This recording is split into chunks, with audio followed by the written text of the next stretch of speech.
오늘 방금 찬양한 내 평생 소원 이것뿐이라는 찬양과 본문의 말씀이 잘 맞습니다. 저희가 예수님의 말씀 정말 중요합니다. 마태, 마가, 누가, 요한복음에 나와 있는 예수의 말씀 전체가 중요한데 그 말씀들 가운데서 특별히 기억해야 될 것은 혼인잔치에 대한 말씀입니다. 혼인잔치. 예수님의 말씀을 보면 크게 세 가지로 나뉘어집니다. 큰 영역으로 볼 때 존재론에 대한 게 있습니다. 존재론에 대한 게 있고요. 그 다음에 종말론에 대한 게 있습니다. 구원에 대한 게 있고요. 그 다음 이 세상에서 무엇을 할 것인가, 어떻게 살아야 될 것인가, 그에 대한 세부적인 말씀이 있습니다. 존재론은요, 이 존재론은 우리가 어떻게 생겨났는가에 대한 내용입니다. 이 내용은 요한복음 가운데 보면 모든 사람들의 생명을 만들 때 예수님께서 함께 계셨다고 되어 있습니다. 또 모든 사람의 생명을 창조할 때 하나님께서 말씀이 그 가운데 들어가게 하사 우리의 모든 창조 과정에 하나님 말씀이, 즉 그 로고스 되신 예수님이 정말 중요한 역할을 하였다. 우리의 존재 목적은 바로 예수님이고 로고스이고 우리의 살아가는 방식도 로고스가 될 수밖에 없다. 예수님 뜻대로 살아가야 할 수밖에 없다. 이런 내용들이 복음서의 내용 여러 곳에 퍼져 있습니다. 그렇게 되다 보면 우리가 세상에 존재할 수 있었던 이유, 지금 이 세상을 살고 있는 이유 자체도 예수님께서 계시기 때문에 가능하다. 그런 내용들이 나와 있습니다. 그래서 우리의 존재도 그렇고 온 세상의 존재도 그렇고 또 천국의 존재도 그렇고 그 모든 존재 가운데는 바로 예수님이 함께 하시고 예수님이 이 모든 것의 기본이 되신다. 존재론적인 내용인데 그 내용들이 복음서 가운데 나와 있습니다. 두 번째는 종말론에 대한 내용입니다. 이렇게 해서 예수님께서 우리를 창조하셨는데 그럼 이 세상은 어느 쪽으로 가고 있는가 하는 것입니다. 성경에서 말씀하는 그 종말론은요, 결국 예수님께서 저희 재판관으로 왕으로 오셔서 저희가 한 대로 믿은 대로 한 대로 심판을 하시고 잘한 사람에게는 상을 주고 못한 사람에게는 벌을 준다 하는 것입니다. 그런데 오늘 혼인잔치의 내용을 볼 때는 두 가지가 나와 있습니다. 잘한 사람은 상을 주고 혼인잔치에 초대해서 함께 기뻐하고 즐기라 하고 말씀하시는데 이 가운데서 예복을 입지 않은 사람은 비록 천국잔치, 혼인잔치에 초대를 받아서 그 자리까지 갑니다. 근데 예복을 입지 않은 것을 보고 왕이 군병들을 명해서 그 사람을 밖으로 끌어내서 밖에 내치라 하는 부분이 나옵니다. 그게 종말론에 대한 부분입니다. 다음 세 번째는 이 세상의 삶을 어떻게 살아야 될 것인가 하는 부분입니다. 예수님께서 이 세상에 오신 것은 저희 모든 죄를 위해서 돌아가시고 또 부활하시고 주인 되시기에 오셨습니다. 그래서 그분의 이 땅에 오신 뜻, 저희 죄를 위해서 죽으셨으니까 우리가 그분을 위해 살아야 되겠다.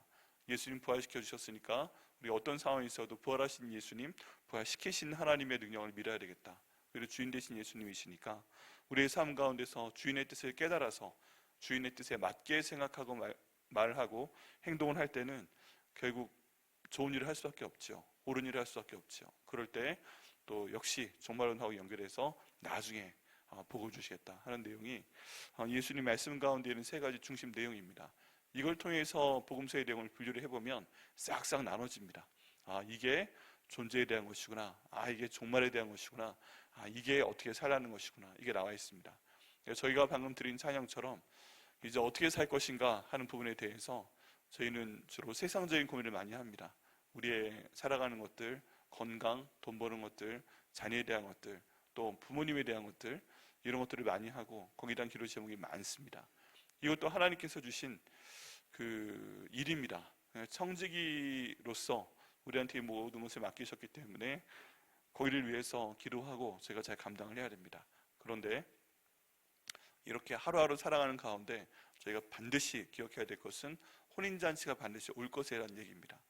이러다가 마지막 절처럼 시간이 광음같이 훌쩍 지나가는 동안에 내가 어느새 태어나서 어렸는데 우리 국민학교, 중학교, 고등학교, 대학교 지나가고 그 다음 일하고 또 일하다 보니까 결혼하고 결혼하다 보니까 아기 낳고 애 지원하다 보니까 애를 결혼하고 결혼하고 나서 또 애를 도와줘야 되고 그렇게 어떻게 살다 보니까 어느새 주님께 갈 날이 다가온 것 같고 이럴 때는요 순식간입니다. 굉장히 빠르다는 생각이 듭니다. 빠르다는 생각이 들어요. 변한 건 없는데 나는 별로 변하지 않는 것 같은데 굉장히 빠른 것 같습니다. 그런데 그때 시간이 너무 지체되기 전에 저희는 혼인잔치가 있다는 것을 기억해야 됩니다. 그리고 혼인잔치에 갔을 때 주님께서 내게 무엇을 했는가 라고 물으시면 제가 이런 일을 했습니다 말씀드리고 상 받는 것이 필요합니다. 오늘 본문에 저희 공동체 성경읽기 본문이 마태복음 21장 22장인데 한 단락 한 단락이 모두 굉장히 중요한 본문입니다. 새벽 말씀으로 무엇을 선택해야 될까? 정말 고민을 좀 많이 했습니다. 그러다가 이 말씀으로 선택하게 됐는데 혼인잔치를 기억하고 거기에 맞게 저희가 살아야 한다 하는 것이 오늘 새벽 말씀의 주제입니다. 예수님께서 비유로 말씀을 하십니다. 지금 저희가 비유로 듣기에 이 말씀은 다 알려진 내용이지만 그 당시 사람들한테는 힘든 내용들이었을 것입니다. 근데 그럼에도 불구하고 예수님께서 말씀하십니다. 왜일까요? 2000년이 지난 지금 저희를 염두에 두기 때문에 이렇게 비유로 말씀하신 줄 믿습니다. 들을 귀 있는 자는 들으라 라고 말씀을 하셨는데요, 이 비유의 말씀이지만은 그 당시에도 알아들을 수 있는 사람들은 알아듣게 하셨습니다. 성령께서 인도하셨고 그를 마음에 이 마음을 새겨주셨습니다. 또 오늘날도 마찬가지입니다. 하나님 말씀 똑같이 선포됩니다. 하나님 성경 똑같이 읽고 목사님들이 이 하나님 말씀 똑같이 가르치고 하고 있는데 들을 귀 있는 자만 이 말씀을 듣고 들을 귀 있는 자만 듣고서 그 삶 가운데 방향성을 정하고 순종해서 변합니다. 이게 참 안타까운 얘기입니다. 그래서 똑같은 자녀들이 있는데도 엄마 아빠 보기에 어떤 말 듣고 잘 성장하고 어떤 말 안 듣고 어기로 나가는 것처럼 저희 모든 성도들도 하나님 말씀은 사실 똑같은데 똑같은 말씀을 들어도 누군가는 깨닫고 누군가는 또 깨닫지 못합니다. 똑같은 말씀을 들어도 누군가는 순종하고 누군가는 순종하지 못합니다.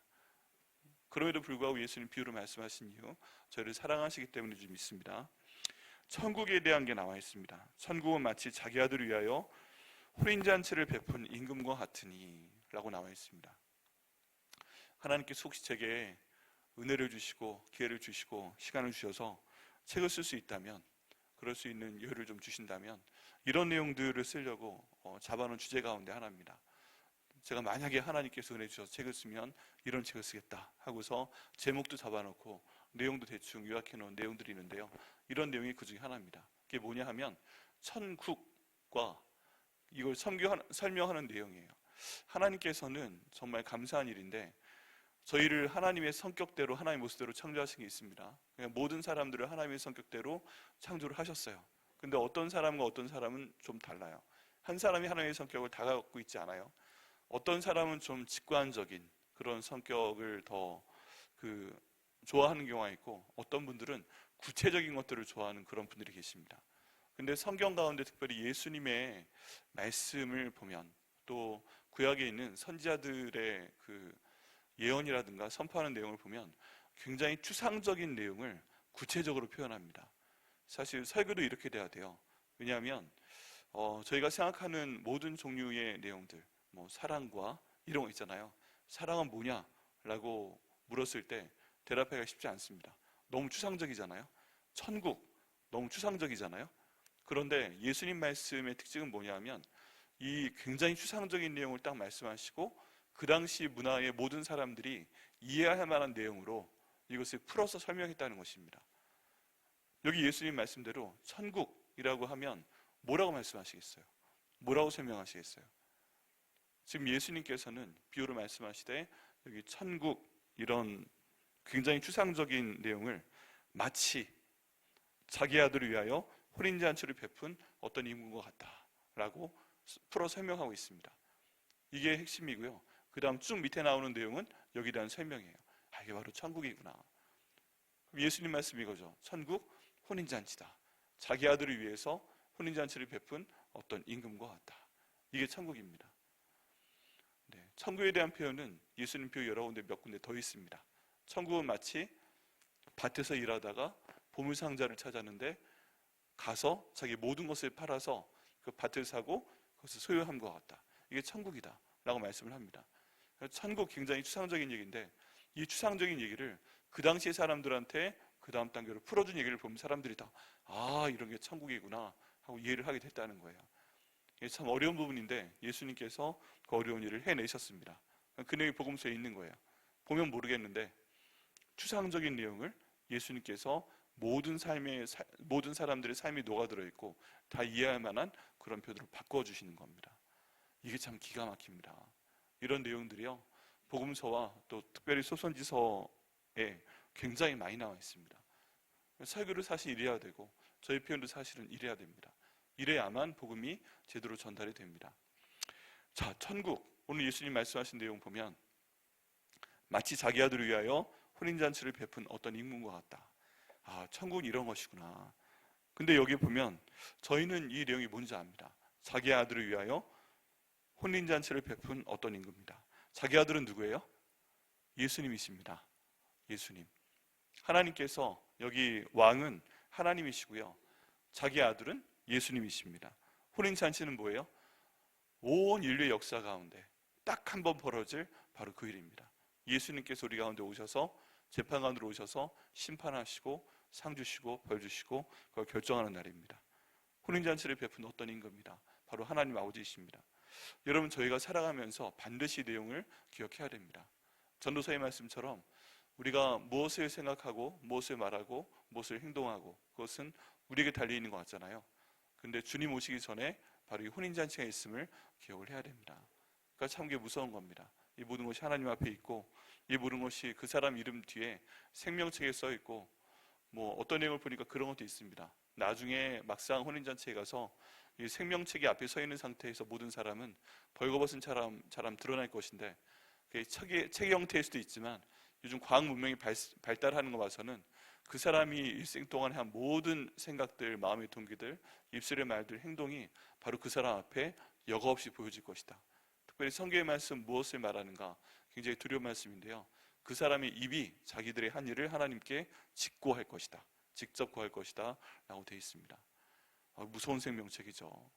보여줘야 되는 것은 다 자기의 눈으로 그 해당하는 사람이 눈으로 본 대로 그냥 영사기처럼 프로젝터처럼 바로 다 눈으로 빔을 쏴서 보여주는 것이고 자기 잘못한 모든 행동의 마음의 동기는 성령께서 알고 계시지만 그걸 직접 입으로 직고하게끔 하고 그리고 우리가 한 모든 잘못된 행동은 여러분 저희에게는 성령이 함께 계시고 또 구약 성경에서부터 보면 하나님이 한 사람 한 사람에게 하나님이 천사를 붙여놓으신 것처럼 되어 있습니다. 야곱이 하나님의 사람이 아닐 때도 그 나쁜 일을 하고 형 속이고 그 다음 라반 아저씨 집으로 돌아갈 때도 천사 하나가 먼저 올라가고 내려오고 그러잖아요. 그러니까 성령이 한 사람 한 사람에게 오기 전에 우리 한 사람 한 사람에게는 하나님께서 천사를 붙여놓은 것처럼 되어 있습니다. 어떻게 뭐 빠져나갈 구멍이 없는 거예요. 눈에 안 보일 뿐이지. 그런데 혼인잔치가 와서 저희 모든 행동이 평가받을 때는 이 모든 것들이 다 동원이 될 것입니다. 자, 그런데 이제 하나님께서 말씀하시는 내용은 다 구원하시고자 하는 것입니다. 혼인잔치에 다 왔으면 좋겠다. 그래서 종들을 보내요. 그 청한 사람들을 혼인잔치에 오라 하였더니 오기를 싫어합니다. 오기를 싫어합니다. 다시 다른 종들을 보내어 이르되 청한 사람들에게 이르기를 내가 오찬을 준비하되 나의 소와 살찐 짐승을 잡고 모든 것을 갖추었으니 혼인잔치에 오소서 하라 하였습니다. 혼인잔치에 많이 오면 좋죠. 많이 오면 좋죠. 예나 지금이나. 그런데 그들이 돌아보지도 않고 한 사람은 자기 밭으로 한 사람은 자기 사업하러 가고 그 남은 자들은 종들을 잡아 모욕하고 죽이니 임금이 노하여 군대를 보내어 그 살인한 자들을 진멸하고 그 동네를 불살랐다라고 되어 있습니다. 구약의 역사 여기 다 들어가 있습니다. 근데 여기에 굉장히 특정한 단어가 저희가 중요한 단어입니다. 그게 뭐냐 하면 사람들이 안 온 이유 중에 가장 중요한 표현이 자기 것 때문에 그렇다는 거예요. 여기 보면 자 5절 말씀에 보면 그들이 돌아보지도 않고 한 사람은 자기 밭으로 가 있다고 되어 있고요. 또 한 사람은 자기 사업하러 가고 라고 되어 있습니다. 여기 자기 밭이 있고 자기 사업이 있는데 이게 사실 자기 게 맞나요? 엄밀한 의미에서 아닙니다. 하나님이 다 주신 거잖아요. 밭도 하나님이 주신 것이고 그 사업도 하나님 주신 것이잖아요. 그런데 혼인잔치를 위해서 하나님 부르셨는데 나는 내 밭 돌보러 가야 돼. 난 내 사업하러 가야 돼. 그리고 그거 갔다 갈 게도 아니고 아예 안 갔습니다. 여러분 이것은 하나님께서 기뻐하신 일이 아닙니다. 저희가 해야 되는 올바른 자세는 뭐예요? 올바른 생각과 말과 행동은 이게 왕께서 주신 밭인데 내가 잠깐 빨리 돌보고 가겠습니다. 왕의 말씀에 순종하겠습니다. 이게 왕께서 주신 밭인데 사업인데 하나님께서 부르시니까 잠깐 내가 이거 돌보고 그 다음에 빨리 순종하겠습니다. 이렇게 하는 게 맞는다는 것입니다. 왕이 그 밭을 줬는데 사업 줬는데 모르겠어요. 그거 돌봐야 되는 줄. 근데 그럼에도 불구하고 왕께서 부르시면 저희는 가야 됩니다. 이게 방향성입니다. 모든 것 위에 우선하는 것이 바로 왕이 저에게 하는 명령입니다. 모든 것은 그 밑에 있어야 됩니다. 그런데 여기 본문에서는 굳이 자기 밭으로, 자기 사업으로 이걸 돌립니다. 여러분, 이렇게 되다 보면 혼인잔치에 못 갑니다. 이렇게 되다 보면 주님의 말씀에 순종하지 못합니다. 이게 지금 내가 하는 일이고, 내 자식들이고, 내 시간이고, 내 물질이고, 이게 내가 해야 될 일이고, 내 사람들이고, 이렇게 챙기다 보면 그거 보다가 결국 주님께서 원하시는 게 무엇인지 다 놓칩니다. 그래서 저희가 좀 올라가야 돼요. 그냥 막 주목해서 이것만 보면 모릅니다.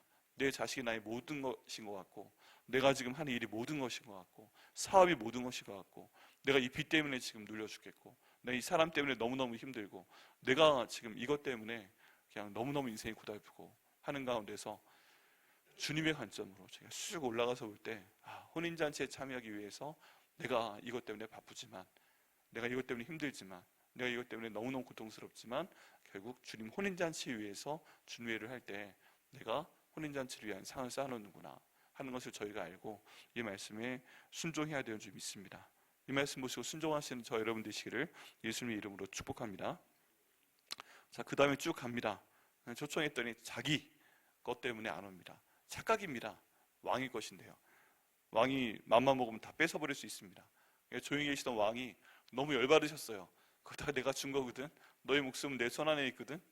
그런 다음에 군대를 보내서 그 살인한 자들을 진멸하고 그 동네를 불살합니다. 그렇지만 혼인잔치는 준비되었고 또 채워야 되기 때문에 또 다른 정도를 보내서 이번엔 길거리에 나가서 사람들을 부르게 합니다. 거기에 나가서 악한 자나 선한 자나 만나는 대로 모두 데려오니 혼인잔치에 손님들이 가득한지라. 여러분, 이렇게 해서 청국잔치에 참여했는데 그 자리에 참석한 사람들이, 자격이 있어 참석한 사람들이 없습니다. 여기 보면 악한 자나 선한 자나 만나는 대로 데려오니, 이게 교회 모습이죠. 교회 어떤 사람들이 와야 됩니까? 악한 자나 선한 자나 길거리에 있는 모든 사람들이 다 교회로 말씀을 듣고 구원받기 위해서 와야 되는 줄 믿습니다. 그러다 보니까 교회에선 별의별 일이 많이 나타나요. 선한 사람들만 있는 것이 아니고 또 양떼 가운데도 염소가 있고 하기 때문에 교회는 별의별 일이 많습니다. 여러분, 신학교가요, 전국에 있는 마귀들은 다 모이는 곳이라고 합니다. 아멘이십니까? 아멘입니다. 네, 전국에 있는 마귀가 다 모이는 곳이 신학교라고 합니다. 제일 깨끗해야 될 것 같은데 아닙니다. 별의별 일이 다 있습니다. 네. 그리고 교회도 마찬가지입니다. 일반적인 회사나 이런 길거리보다 교회가 별의별 사람들이 다 모이고 별의별 마귀들이 또 다 모입니다. 그래서 교회에서 어떤 어려운 일이 일어난다, 그게 교회지 하셔야 돼요. 그게 사람 사는 데지. 그리고 뭔가 막 펑펑펑 터진다, 야, 우리 교회가 영적 존재 이렇게 심한 거 보니까 주께서 크게 사용하실 교회구나 하고 안심하시면 됩니다. 그리고 어떤 일이 벌어졌을 때 누구는 선한 일을 하고 누구는 악한 일을 하는데 왜 주님께서 이대로 두시지? 내가 선한 일을 하고 있는데 하나님 왜 빨리 상 안 주세요? 저 사람이 저렇게 악한 일을 하고 있는데 왜 빨리 벌 안 주세요? 우리 예수님께서 이미 그 실을 거두는 비유에서 말씀하셨습니다. 종들이 봅니다. 이 알곡들 사이에서 가라지가 자라나는 것을 보고, 주인이셔, 저 어떻게 하면 좋겠습니까? 지금 저희가 가서 다 뽑아버리기 원하십니까? 가라지 다 뽑아버릴까요? 근데 가만두어라. 뽑다가 알곡까지 상할까 염려되니까 마지막 때에 한꺼번에 거두어서 가라지는 다 불태워버리고 알곡은 곳간에 드릴 것이다 라고 말씀하십니다.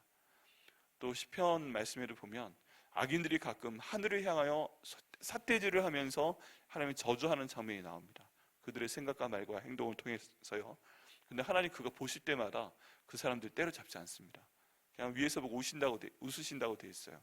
왜냐하면 그날의 이름을 보시며 라고 되어 있습니다.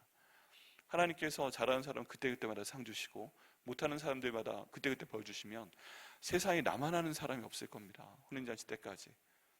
누군가는 너무 힘들어도 마지막 때까지 견디게 되면 그때 이 혼인잔치에서 상 주시고, 그때 혼인잔치 들어가기 전에 벌 주시고, 그리고 거기에서 마지막으로 속가내시는 장면이 오늘 본문에 나옵니다. 그래서 혼인잔치를 기억하는 것이 굉장히 중요합니다. 혼인잔치에 초청을 받아서 왔으니까 손님들이 이 옷을 입고 옵니다. 예복을 입고 옵니다. 전에도 한번 말씀드린 적이 있지만 자리에 맞는 옷을 입고 가야 돼요. 결혼식에 가면 결혼식 예복을 입고 가야죠. 신랑과 신부가 가장 돋보일 수 있도록 한 단계 낮은 옷을 입고 그를 돋보일 수 있도록 해주고, 청바지나 찢어진 청바지나 반바지나 스레빠 끌고 가면 절대 안 되죠. 그런데 지금 이 자리에 그런 사람이 있는 것입니다. 임금이 손님들을 보러 올세 거기서 예복 입지 않은 한 사람을 찾았습니다. 예복을 입지 않은 사람을 찾았는데 이르되 친구여 어찌하여 예복을 입지 않고 여기 들어왔느냐 하니 그가 아무 말도 못합니다. 예복을 입고 들어와야 되는 자리다. 근데 왜 예복도 안 입고 왔어? 결혼식 사진 찍어야 될 거 아니야. 뭐 너무 튀고 싶어? 왜 예복을 안 입었지? 라고 얘기를 할 때 이 사람이 말을 하지 못합니다. 와보니까 이 사람의 마음이 어땠을까? 무슨 마음으로 왔을까? 여러분 결혼식에 예복 입지 않고 가신 경우 있나요? 장례식에 혹시 예복 입지 않고 가신 경우 있나요? 네, 이 사람이 무슨 생각으로 왔을지는 모릅니다. 근데 어쨌든 말이 없습니다. 자기가 잘못한 거 이제 보니까 알겠는 거죠. 너무 당황한 거죠. 그랬는데 임금이 사환들에게 말하되 그 손발을 묶어 바깥 어두운 데에 내 던지라 거기서 슬피 울며 이를 갈게 되리라 하니라 라고 정리하고 있습니다. 여기 보면 생각보다 무서운 말씀입니다. 혼인잔치에 오라고 그래서 초촉장 받고 예복을 입지 않고 왔는데 주인이 예복 입지 않은 것을 보고 너무 화가 나서 일단 손발을 묶어버렸다고 되어 있습니다. 손발을 묶어버리고 바깥 어두운데 내 던지라. 이미 손과 발을 묶었으니까 본인이 걸어갈 수도 없죠. 들어오다가 마치 용광로에 사드락과 메삭과 아벤노고 던진 것처럼 밖에 내 던졌는데 어두운 데 너 던지라 라고 말씀하고 있습니다. 여기에 대해서 봐야 됩니다. 여러 가지로. 뭘 봐야 되는가? 이게 천국 안에 있는 어두운 데인가? 아니면 구원받은 게 취소되는 것인가? 여러 가지 논란이 있는데 가봐야 되죠. 근데 이걸 경험하고 싶진 않아요. 그렇지 않으세요? 근데 다만 천국잔치, 혼인잔치에 초청을 받아갔어도 예복을 입지 못했으면 마지막 그 혼인잔치에서라도 이 요한계시록에 나와 있습니다. 어린 양을 위한 혼인잔치. 여기에서라도 예복을 입지 않았으면 손과 발이 묶여지고 밖에 어두운 데 내 던져지게 되고 그 사람은 거기에서 다른 사람 다 혼인잔치에서 예복 입고 기뻐하며 맛있는 거 먹고 있는데 슬피 울며 이를 갈미 있는 인생이 있다라는 내용입니다. 너무 무서운 내용인데 저희는 이 내용을 기억해야 됩니다. 그럼 여기에서 이 예복은 무엇일까요? 이 내용이 요한계시록 19장 말씀에 정확히 나와 있습니다. 요한계시록 19장 한번 펴보시겠어요? 419페이지에 있습니다. 419페이지 요한계시록 19장 6절 말씀부터 9절 말씀까지 한번 읽어보겠습니다. 요한계시록 19장 6절 말씀부터 9절 말씀까지 신약성경 419페이지에 있습니다. 네, 천천히 한번 같이 읽겠습니다. 시작. 또 내가 들으니 허다한 무리의 음성과도 같고 많은 물소리와도 같고 큰 우레소리와도 같은 소리로 이르되 할렐루야 주 우리 하나님 곧 전능하신 이가 통치하시도다. 우리가 즐거워하고 크게 기뻐하며 그에게 영광을 돌리세. 어린 양의 혼인 기약이 이르렀고 그의 아내가 자신을 준비하였으므로 그에게 빛나고 깨끗한 세마포 옷을 입도록 허락하셨으니 이 세마포 옷은 성도들의 옳은 행실이로다 하더라. 천사가 내게 말하기를 기록하라. 어린 양의 혼인잔치에 청함을 받은 자들은 복이 있도다 하고 또 내게 말하되 이것이 하나님의 참되신 말씀이라 하기로 라고 되어 있습니다. 자, 여기 보면 이제 천국 혼인잔치가 벌어지기 전에 들려오는 말씀입니다. 그때 할렐루야 주 우리 하나님 곧 전능하신 이가 통치하시도다. 전능하신 이가 통치하시기 때문에 우리가 그에 순종해야 됩니다. 우리가 즐거워하고 크게 기뻐하며 그에게 영광을 돌려야 됩니다. 어린 양의 혼인 기약이 이르렀고 그의 아내가 자신을 준비하였으므로 여기는 그의 아내는 바로 성도들입니다. 예수님이 오실 때 그 성도들이 바로 예수님의 아내가 된다. 교회가 바로 예수님의 신부가 된다 라고 말씀하고 있습니다. 준비하였는데 이 아내가 결혼식을 위해서 준비해야 될 것 중에 하나가 무엇인가? 그건 무엇이냐면 8절 말씀처럼 그에게 빛나고 깨끗한 세마포를 입도록 허락하셨으니 이 세마포 옷은 성도들의 옳은 행실이로다. 이게 바로 예복입니다. 그리고 이 내용을 보면 정말 신기한 표현이 있습니다. 그게 뭐냐 하면 그 신부가 아내가 빛나고 깨끗한 세마포 옷을 입도록 허락하셨다라는 표현이 있습니다. 이걸 보면요, 이게 뭐라고 그래요? 거룩한 행실, 착한 행실. 예전 개혁판에 보면 착한 행실이다라고 되어 있고 지금 번역판에는 옳은 행실이다라고 되어 있습니다. 착하다 옳다 어떤 것이든 이걸 어떻게 하셨다고요? 하나님께서 그 옳은 행실을 하도록 착한 행실을 하도록 허락하셨다라고 되어 있습니다. 다른 말로 하면 이 착한 행실마저 자기가 노력해서 입을 수 있는 옷이 아니라 하나님이 허락해서 주셔야만 그 사람이 옳은 행실도 할 수 있다. 착한 행실도 할 수 있다. 그래야만 세마포 옷을 입을 자격이 부여된다 하는 것을 말씀하고 있습니다. 여러분, 이 두 가지가 합해져야 됩니다. 이 두 가지는 하나님에 대한 믿음이고요, 혼인잔치가 올 것이라는 믿음으로 저희가 살아나가는 믿음이고, 두 번째는 하나님께서 허락하신 이 거룩한 예복, 세마포 옷을 입었을 때 저희가 혼인잔치에서 함께 기뻐하고 웃으며 기뻐할 수 있습니다. 이 옳은 행실, 선한 행실이 없다면 우리의 모든 생각과 우리의 말도 행실이고 우리의 행동도 행실인데, 이게 왕이신 하나님의 뜻, 또 신랑 되신 예수님의 뜻, 우리와 함께 하신 성령님의 뜻에 맞지 않으면 혼인잔치에서도 끌려나가서 어두운데 손과 발이 묶인 상태에 던져지고 슬피 울며 이를 갈미 있을 것이라고 합니다. 이래서 이게 무서운 말씀입니다. 그래서 저희가 이 말씀에 순종을 해야 됩니다. 아, 혼인잔치가 있구나. 하나님이 허락하신 그 옳은 행실을 저도 할 수 있도록 인도하여 주옵소서. 그래서 저는 말씀드린 대로 저희 목회자들이 해야 되는 역할이 이런 겁니다. 이런 말씀 알려드리고, 성도 한 분 한 분이 하나님께 옳은 행실을 바라서 할 수 있도록 하고, 혼인잔치 가서 면류관 받도록, 상 받을 수 있도록 만들어 드리는 것이 바로 저희 사환들의 역할입니다. 목사는 누구냐고요? 여기 나와 있는 사환들이에요. 사환들, 종들이에요. 종들.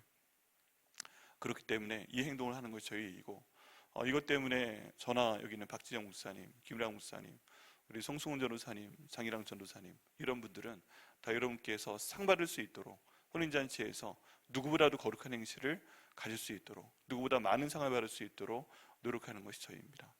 하나님께서 이 말씀 저희 가운데 이루셔야 되는데, 여러분, 들을 귀 있는 자는 이것도 듣게 됩니다. 하나님께서 들으시고 듣게 하셨으니 이 말씀 기억하시고 순종하셔서 정말 나중에 우리 혼인잔치에서 만나서, 와, 우리 장로님, 와, 우리 권사님, 와, 우리 집사님, 우리 백향목교회에서 그렇게 하나님께서 허락하신 믿음을 가지고 이렇게 옳은 행실을 많이 하시더니 저렇게 면류관 크게 받으시는구나, 참 감사합니다.